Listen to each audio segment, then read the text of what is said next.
Welcome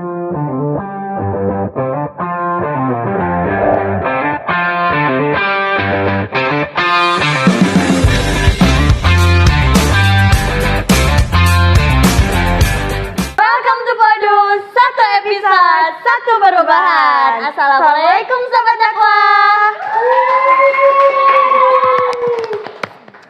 Hai guys. Nah, welcome back. Selamat datang di Podu, ya, di channel BM Fakultas Dakwah. Iya. Tapi sebelumnya tak kenal maka Tak sayang. Lihat Tak kita sayang. taruhan dulu. Halo. Boleh dari teh siapa nggak tahu nggak kenal. Oke, kita gak kenal ya ini. Halo teman-teman semua, perkenalkan nama aku Radia Gorotomole. Tapi teman-teman bisa panggil aku Odit. Aku dari Fakultas Dakwah angkatan 24. Oke, halo Teh Odin. Halo. Oke, sekarang aku Ajeng Landari dari Fakultas Dakwah angkatan 23. Teman-teman bisa panggil aku Ajeng pakai D, Ajeng. D ya teman-teman. Itu letak spesialnya. Oke. Nah, guys, di sini kita mau Kita ngapain ngapain sih? ya? Kita ngapain sih? Kita ngapain? Gitu ya. Kalau misalnya ada aku, kalau saya dari teman-teman Sobat Dakwah sih pasti tahu ya. Oke. Oke, siap. Nah, sekarang kita mau langsung ngobrol-ngobrol aja mungkin ya, Iya. ngobrol santai. Tapi Betul. ini kopinya nggak ada, satu lagi. Oh, kopi. Kopi mana? Oke. Oke, Teh, sekarang kita mau ngobrol tentang apa sih? Oke, teman-teman penonton, kita akan mengobrolin tentang organisasi. Yang dimana kalian udah Oke. tahu kan orang di sini adalah anak-anak organisasi ya. Tapi dengan latar belakang kita yang Berbeda, Berbeda. jauh banget berbeda gitu lah ya. Oke, mungkin langsung aja biar teman-teman juga tahu ya. Oke, penonton. cakep, ada yang jawab cakep. Makasih ya, emang udah cakep dari lahir. Oke, di sini dari aku dulu mungkin ya. Iya, boleh. Aku ini udah beberapa menyelami beberapa organisasi. Kalau aku mulai ikut organisasi sih dari SMP ya mungkin. Wow. Dari SMP, Keren banget. alhamdulillah ikut kayak OSIS, PMR, terus pramuka, lanjut ke SMA dan sampai hari ini di organisasi sekarang aku tuh ikut 3 organisasi. Yang satu eksternal, satu UKM dan juga yang pastinya sekarang betul-betul lagi aku selamanya kalau terjang itu ada di BEM Fakultas Dakwah periode 2025-2026. Aku penasaran banget nih, bisa di mention gak sih apa aja dan lagi berjabat di mana aja gitu, mention penempatannya. Oke. Kalau misalnya untuk sekarang, alhamdulillah aku sedang diamanahi sebagai ketua umum di BEM Dakwah periode hari ini gitu ya. Alhamdulillah teman-teman. Nah tapi dari tadi kan udah aku terus nih, sekarang bagian Teh Rodita. Oke. Odit. Iya, makasih ya Teh Ajeng udah kasih aku kesempatan buat berbicara juga. Oke teman-teman, aku juga kurang lebih sama ya kayak Teh Ajeng yang dari SMP sampai saat ini juga masih berorganisasi. Kayaknya organisasi itu udah lengket banget ya. Ini kalau di black isinya organisasi gitu ya. Jadi kayak kalau kita gak berorganisasi di suatu tempat atau suatu jenjang yang kita tempatin tuh, aduh kayak gimana ya. Bener-bener Not ya. life banget gitu. Betul sekali. Nah, kayak aku mungkin sekarang aku di eksternal aja nih. Aku sekarang lagi menjabat menjadi mentor development atau mentor manager di Gerakan Mengajar Desa. Teman-teman bisa cek Instagramnya @gerakanmengajardesa. Ada di bawah sini. Itu ting gitu. PR. Nah, itu aku di sana. Aku yang memegang peran-peran mentor gitu ya. Aku juga membersamai mereka untuk pengabdian. Itu volunteer by the way. Oh, Jadi oke. kita volunteer gitu di desa-desa. Berarti udah pengalaman kesana kesini banget ya ke beberapa lokasi Lumayan gitu ya? sih, lumayan karena beberapa 6 bulan kemarin itu aku menjadi asesor juga dan itu aku turun visit langsung ke desa-desanya gitu. Oke. Nah, aku jadi penasaran banget nih karena kan tadi gini mungkin kita sama-sama organisasi ya, Iya. cuma punya latar belakang yang berbeda. Dimana kalau misalnya aku hari ini tuh lagi menyelami terkait organisasi intra kampus ya. Iya. Jadi kita berhadapan langsun sama masyarakat kampus pastinya, walaupun ya kita ada output ke luar, cuman kan yang fokusnya itu pasti ke masyarakat dalam kampus. Sedangkan dari Teh Audit ini benar-benar eksplor itu kayak luas banget gitu ya, langsung ke masyarakatnya. Kira-kira kalau dari Teh Odi sendiri ngerasain tantangan terbesar itu di mana? Mungkin tantangan terbesarnya tuh apa ya, kita kan masih mahasiswa ya, dengan latar belakang seorang mahasiswa yang masih bisa dibilang muda banget gitu. Itu langsung terjun ke masyarakat tuh mungkin dari cara komunikasi juga itu sangat-sangat diatur ya, apalagi aku dengan pure, aku bukan orang Jawa Barat gitu ya.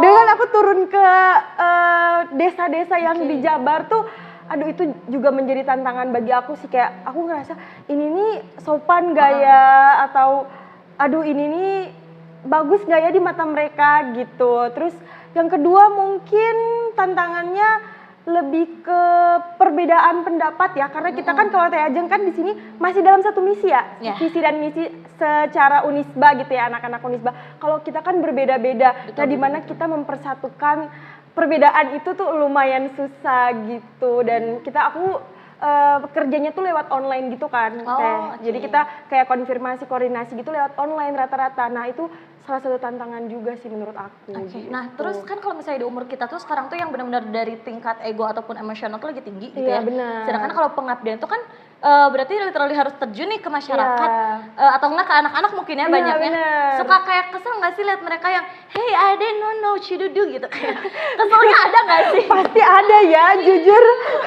jujur pasti ada, kayak aduh toddler banget, bahkan ada yang toddler banget gitu, kayak kita susah banget buat diatur. Bahkan aku tuh pernah dapet kayak, ini bukan cuma di siswanya ya, tapi sampai di sekolahnya juga, di mana sekolah-sekolah desa tuh guru-gurunya tuh yang belum open minded gitu. Jadi kayak mereka tuh belum menerima program dari yang kita bawa, itu mereka belum nerima gitu, kayak kenapa Teh, kita di sini juga udah bisa gitu-gitu. Jadi kayak buat memasukin program ke mereka tuh juga susah. Selain di anak-anak, di guru-gurunya juga susah. Jadi benar-benar ya dari internal eksternalnya tuh tantangannya selalu ada lah gitu ya. Benar. Oke, mungkin aku udah nanya-nanya nih, Teh aja udah nanya-nanya ke aku dan aku sudah menjawab banyak. Aku penasaran juga nih di kampus nih gimana. Literally aku tuh di kampus tuh cuman semester 1 ikut organisasinya, bukan organisasi, kepanitiaan doang. Yang dimana kayak aku mungkin belum tahu terlalu dalam ya tentang organisasi di kampus. Nah, menurut Teh Ajeng nih, pengalaman-pengalaman atau tantangan terbesar di kampus, di organisasi kampus yang Teh Ajeng pernah rasain apa nih? Nah, kalau misalnya dari aku sendiri kita yang benar-benar ngerasa, wah ini challenging banget nih, itu dimana kita tuh dihadapkan oleh banyak banget mahasiswa gitu ya, yang mana kan mahasiswa itu dididik untuk kritis gitu. Jadi setiap apapun program yang kita hidangkan, setiap apapun kegiatan yang kita adakan gitu ya, itu selalu ada aja beberapa hal yang memang jadi kayak ada penolakan lah, ataupun ada beberapa hal yang memang harus dikritisi. Sebetulnya memang bagus gitu ya, dari kritis tersebut, karena beberapa orang ini kritisnya tuh membangun kayak gitu, positif. Nah tapi ada juga yang memang kritisnya itu hanya sebatas komentator aja, kayak kok gini kok gitu, tapi nggak ada ngarahin ke hal-hal yang baiknya. Dan kadang yang kayak gitu tuh sebetulnya tuh lebih ke nguji mental mungkin ya, karena kita tuh benar-benar harus menahan ego kita, tapi kita juga dituntut untuk menghadirkan beberapa kegiatan yang memang benefitnya untuk mereka-mereka juga. Ya menurut aku itu sih, menurut pandangan aku sendiri yang memang itu jadi tantangan terbesar gitu ya, terutama di organisasi intra ini gitu, karena kita pun sebetulnya ya sama-sama mengabdi gitu ya. Karena aku ngerasain waktu aku di UKM itu kan betul-betul aku jadi pengurus gitu ya, aku berorganisasi juga, cuman di sana juga aku betul-betul ada satu hal yang memang mengarah, jadi udah mengkerucut gitu loh. Misalnya aku ada di UKM karate, nah itu kan kayak mengkerucut tuh ke passionnya aku juga, ke potensi aku gitu ya, pengembangan di sana. Sedangkan kalau misalnya di BEM ini memang kita tuh dituntutnya untuk mengabdi. Jadi apa yang kita lakukan itu kembali lagi untuk mahasiswa Fakultas Dakwah nih terutama karena kan BMF. Nah, tantangannya di situ, di mana kita harus cari tahu keterbutuhan mereka apa, tapi ada pula beberapa orang yang masih minim banget kesadarannya. Jujur itu sangat-sangat disayangkan banget gitu ya, karena emang kita pun menghidangkan beberapa kegiatan pun tidak semata-mata atas dasar kemampuan kita aja, tapi berdasarkan kemauan dan juga keterbutuhan yang ada. Gitu sih sebetulnya. Oke, itu dari segi di mahasiswa ya. Aduh, kok agak ini ya. Aduh. Oke, itu dari segi mahasiswanya. Nah, aku mau tahu dong dari segi fakultasnya nih gimana nih? Oke. Karena ini kan BEM ini kan apa ya, tali Ya, antara betul. mahasiswa dan juga fakultas gitu. Jadi kayak mahasiswa kalau ngeluh pasti ke BEM dulu baru ke fakultas gitu. Fakultas juga gitu, kalau mau umumin pasti ke BEM dulu baru ke Betul. mahasiswa. Nah, aku mau tahu dong tantangan gitu. Nah, sebetulnya kalau menurut aku, kalau tantangan akan selalu ada tuh di dinamika komunikasi dan koordinasinya aja mungkin ya. Cuma untuk selebihnya alhamdulillah, ya aku rasakan di Fakultas Dakwah ini itu betul-betul welcome itu banget, mendengar keluh kesah kita, mendengar segala keterbutuhan kita tuh ya mereka terbuka aja gitu. Apalagi kayak kemarin-kemarin tuh kita baru mengadakan silaturahmi dan audiensi itu sama fakultas dan itu sangat diterima baik gitu sama mereka. Kayak coba mahasiswa ada keterbutuhan apa, coba entah itu dari segi biaya ataupun dari segi kendala, dari segi akademik dan lain-lain itu betul-betul didukung banget gitu. Apalagi kan sekarang mungkin dari BEM ini kan sebagai selain memonitori gitu ya, kan kita juga penggerak daripada potensi dari mahasiswa juga gitu. Nah, jadi kita beberapa kali kayak ada mau ngeberangkatin orang-orang buat lomba, itu tuh nggak semata-mata yang kita latihnya tuh dari kita doang, enggak, tapi itu langsung disupport sama fakultas. Kayak dari fakultas, ini yang ngelatihnya ya dosen ini ya, kita bantu hubungkan, atau juga ya kalau dari segi administrasi itu jelas banget gitu. Nah, jadi aku benar-benar kayak nggak pernah ngerasa nyesel gitu ya menjadi bagian dari organisasi Intra ini, karena betul-betul dukungan dari fakultas tuh sangat penuh gitu. Tepuk tangan dulu buat fakultas kita yang keren banget. Wow. Selain dukungan gitu, didukung juga nih yang dari di eksternal. Jadi kayak kita sebagai anak-anak mahasiswa yang ikut di eksternal tuh, Bapak Ibu dosen tuh pasti juga kayak nanya gitu, wah kalian di sini ya, kalian berkembang di sini, wah gitu. Pokoknya selalu memberikan apresiasi dan support penuh. Nah, Teh, kalau misalnya tadi kan kita udah ngomongin masalah tantangan nih. Iya, betul. Kalau untuk Teteh sendiri, hal apa sih yang ngebuat Teteh tuh bangga di organisasi ini gitu? Jadi kayak pengalaman terbaik deh apa gitu yang benar-benar keinget sampai sekarang, yang ngebuat aku tuh bangga lo berorganisasi. Aku tuh kayak bangga lo seaktif ini. Apa tuh kira-kira? Oke, mungkin aku belum menjawab dari aku ya, tapi dari pandangan orang dulu mungkin ya, terlebih dahulu. Mungkin kalau orang-orang lihat tuh, oh anak-anak yang ikut organisasi eksternal tuh cuman mau benerin personal branding. Let's say kayak, Oh ada yang gitu ya berarti ya? Iya ada yang kayak gitu tuh. Jadi kayak ikut kegiatan biar masukin ke sorotan aja gitu. Kalau di internal kan mungkin ya udah di kampus dan kayak belum terlalu terlihat sama anak-anak di luar kan, kecuali kayak dia udah ikut organisasi luar, dia memperkenalkan, wah kamu anak BEM gitu. Nah tapi kalau dari aku sendiri tuh, aku berorganisasi tuh aku lebih menanamkan kayak seberapa manfaat, seberapa bergunanya aku di organisasi itu gitu. Jadi kalau aku cuman pajangin nama aku doang, menurut aku mendingan aku gak usah ikut organisasi gitu. Karena untuk apa sih organisasi itu gitu, jangan cuman mampang nama, jangan cuman mampang sorotan atau mampang branding, tapi di mana kita bisa bermanfaat gitu, kita bisa berkontribusi penuh. Nah kalau aku balik pertanyaan yang sama kayak tadi, ke Teh Ajeng gimana nih? Bukan di bagian organisasi yang tadi yang silat-silat itu bukan, tapi lebih ke BEM-nya sih ini sebagai ketua. Nah apa nih? Disclaimer, aku karate ya, bukan silat. Oh salah, iya tadi karate, namanya apa sih itu organisasinya? Kalau sebenarnya aku kalau karate itu kan dari SD. Kalau di SD itu aku ikut dari Sindoka, Sitorjo Indonesia Karate Do. Kalau teman-teman barangkali ada yang sama. Terus juga kalau misalnya di sini kita masuknya satu rumpun sih. Jadi UKM Karate Unisba aja gitu. Nah, terus tadi lanjut lagi kalau misalnya terkait pengalaman dan pembelajaran mungkin ya kalau di BEM ini. Aku tuh emang dari awal tuh udah ada kepikiran memang masuk ke BEM. Cuman waktu awal tuh kayak BEM ini guna nggak sih gitu. Waktu itu dulu gitu ya pikirnya kayak guna nggak sih sebenarnya kayak buat pertumbuhan aku gitu, buat pembelajaran aku selama di perkuliahan ini gitu. Terus aku ikutlah flow-nya gitu, ikutlah arusnya. Jadi dari maba tuh bener-bener ikut beberapa kegiatan BEM yang mana kayak ini aku jadi pesertanya aja seru, apalagi kalau misalnya aku yang mengonsepkan kegiatan ini nih gitu misalnya. Terus waktu itu long story short, terus aku kayak direkrut juga sama yang sebelumnya, kayak diajak-ajakin, dibantu ngobrol, diyakinkan gitu ya. Terus kayaknya oke deh aku coba, aku ikutlah di semester 3 gitu ya. Itu aku jadi sumber daya mahasiswa, Departemen Sumber Daya Mahasiswa, yang mana di situ kan benar-benar terjun langsung juga tuh ke mahasiswa. Nah terus seiring berjalannya waktu kayaknya aku harus lebih menggebrak deh di BEM ini gitu kan ceritanya gitu.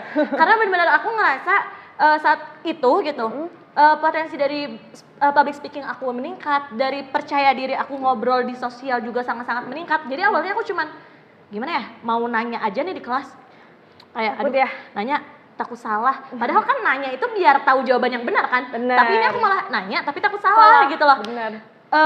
Lama-kelamaan kayak aduh sering-sering kayak gitu banget. Terus pas mulai masuk BEM mulai dibiasakan gitu ya, kayak di ya ruang lingkup ini dulu deh, yang internal dulu deh, kayak nanya di sana teh punten kang punten bla bla bla bla. Dari sana kayak mulai berani gitu bahwasanya ngapain aku harus takut gitu loh, sebelum aku mencoba ya kita belum tahu apa yang terjadi kan, jadi ya udah coba dulu. Nah jadi selalu menerapkan mencoba. Ada tuh salah satu dari Mahfuzat yang jadi salah satu pegangan aku juga. Jadi boleh kita kun arifan. Cobalah diperhatikan, niscaya kamu akan jadi orang yang tahu. Jadi gimana kita mau tahu? Gimana ya? Kita mau tahu. Kalau misalnya kita nggak mencoba dulu. Ya benar, nah, ya udahlah aku benar. cobalah di terus-terusan coba di next period aku coba lagi deh gitu kan. Dan juga lebih mencoba memberanikan diri juga, dan ya alhamdulillah dapat kesempatannya sekarang. Jadi banyak banget yang aku dapetin, kayak aku nggak bakal kenal si A sampai si Z kalau misalnya aku nggak berada di organisasi ini gitu. Aku nggak akan menemukan potensi aku di bidang public speaking, maksudnya kayak yang lebih ya, bukan hanya kan waktu dulu mah aku cuma MC. Sedangkan kayak ngobrol di publik itu beda sama MC tuh. Kalau misalnya MC kan kita oke lah tekstual. Udah punya teks aja ya, udah kalaupun kan. improv juga ya seadanya aja lah kayak gitu kan. Nah kalau misalnya ngobrol yang literally ngobrol apa ya di umum tuh, kita benar-benar butuh otak, butuh kebiasaan, jadi kayak harus dilatih. Nah dari situ yang benar-benar aku ini sih yang harus aku gali lagi dan lagi, itu sih pastinya. Oke, teman-teman, kita sudah mengulik-ulik banyak pengalaman yang kita dapat ya dari POV yang berbeda ini, dan menurut aku gak ada penyesalan sih teman-teman mau join yang internal ataupun eksternal, karena kita sama-sama juga bertumbuh dan sama-sama memberikan dan mendapatkan manfaat gitu. Betul. Dan juga gini sih teman-teman, sebetulnya setiap orang tuh pada akhirnya punya prinsipnya masing-masing ya. Aku mau jadi mahasiswa kupu-kupu deh, aku mau jadi mahasiswa kura-kura deh, ataupun mau apapun itu, sebetulnya ya udah itu kembali lagi kepada teman-teman, karena apapun yang kita pilih itu selalu ada konsekuensi. Kita mau pilih ke arah yang A, itu selalu ada konsekuensi, dan juga ada apa ya namanya tuh, kayak plusnya lah gitu, ada selalu ada plus minus lah gitu. Yang ke B juga pun sama, cuman ya paling beda plus minusnya aja, kayak gitu loh. Nah cuman memang kalau misalnya dari aku pribadi yang ya sedikitnya lah punya beberapa pengalaman di bidang organisasi, kayaknya teman-teman harus coba dulu deh, entah itu hanya satu organisasi aja, yang penting teman-teman bisa fokus di sana. Kuncinya satu sih, istiqomah. Jadi maksudnya kayak fokus aja di sana. Kalau teman-teman cuma masuk numpang nama di SK, nggak ada rasa apa-apanya gitu, karena emang pengalaman dan pembelajaran itu sebenarnya mau kapanpun itu, dimanapun itu, kita pasti bakal dapat. Cuman pengalaman dan pembelajaran yang seperti apa, yang itunya yang harus kita cari gitu. Nggak bisa yang cuman modal aku duduk dapat SK, udah deh aku bisa orang yang jadi berpengalaman. Nggak cuma modal kayak gitu, pengalamannya cuman pengalaman masuk organisasi itu, cuman di dalamnya nggak bisa explore kemana-mana. Itu yang sangat disayangkan. Aku mungkin mau tambahin sedikit ya untuk pesan buat teman-teman mahasiswa baru nanti dan anak 2026 nanti ya, maba 26 nanti. Palingan kalau kalian mau ikut organisasi yang di luar dari aku, terlebih dahulu kalian mengikutin organisasi yang di dalam, dimulai dari kepanitiaan BEM, karena aku juga gitu sebelumnya Teh Ajeng. Jadi aku mulai ikut kepanitiaan BEM terus-terus, baru aku bisa ngekspor keluar, karena di luar itu lebih banyak orang tuh yang nerima kayak kita tuh udah punya potensi gitu, kita tuh udah punya pengalaman, baru mereka bisa nerima kita kayak gitu. Betul. Nah jadi emang kita tuh kan biasanya kalau di organisasi selalu belajar tentang skala prioritas, time management, ataupun tim manajemen dan lain-lain gitu ya. Percuma kalau misalnya kita hanya bermodalkan materi gitulah, tanpa tahu kayak teori dan juga praktek yang ada gitu. Jadi nanti hanya angan belaka lah kayak gitu ya. Kita cuman tahu adanya skala prioritas untuk ABCDEFG bla bla bla bla, tapi kita nggak pernah praktek, kita nggak pernah mengimplementasikan itu, mengaktualisasikan.